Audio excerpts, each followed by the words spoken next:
យោធាថៃបានបំផ្លាញស្ថាបត្យកម្មសំខាន់ស្ទើរតែទាំងអស់នៃប្រាសាទព្រះវិហារប្រាសាទព្រះវិហារនិងតំបន់ជុំវិញត្រូវបានយោធាថៃធ្វើការបាញ់ប្រហារនិងទម្លាក់គ្រាប់បែកខូចខាតយ៉ាងដំណំនៅក្នុងសង្គ្រាមយោធាថៃ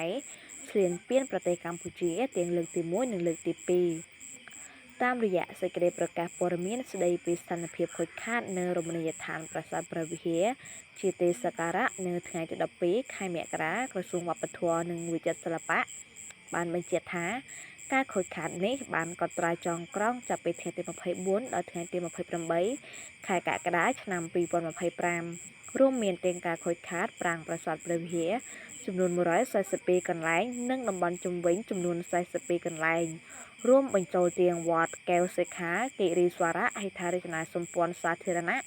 និងអគារការិយាល័យអភិរក្សរបស់អាជ្ញាធរជាតិព្រះវិហារ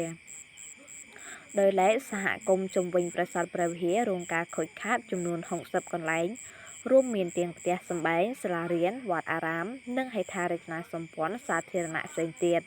បណ្ដាលឲ្យប្រជាជនចំនួន14832នាក់ត្រូវបង្ខំចិត្តជម្លៀសចេញពីផ្ទះ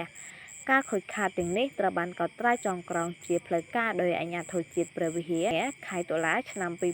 2025ទៅក្រសួងវប្បធម៌ការកត់ត្រាចងក្រងពីការខូចខាតចាប់ពីថ្ងៃទី7ដល់ថ្ងៃទី27ខែធ្នូឆ្នាំ2025បានបង្ហាញអំពីការខូចខាតធ្ងន់ធ្ងរលើសពីអ្វីដែលបានកត់ត្រាទុកនៅក្នុងខែកក្កដាឆ្នាំ2025យោងតាមភស្តុតាងរូបថតនិងវីដេអូដែលបានប្រមូលបានដោយអាជ្ញាធរជាតិព្រះវិហារក្នុងអំឡុងពេលបេសកកម្មចងក្រងឯកសារនៅថ្ងៃទី28ខែធ្នូឆ្នាំ2025សំណង់ស្ថាបត្យកម្មសំខាន់ស្ទើរតែទាំងអស់នៃប្រាសាទចាប់ពីគោបុរៈទី1ដល់គោបុរៈទី5រួមទាំងស្ពានហាលតភ្ជាប់ទាំងអស់និងជណ្ដើរបុរាណខាងជើងបានទទួលរងផលប៉ះពាល់យ៉ាងធ្ងន់ធ្ងរ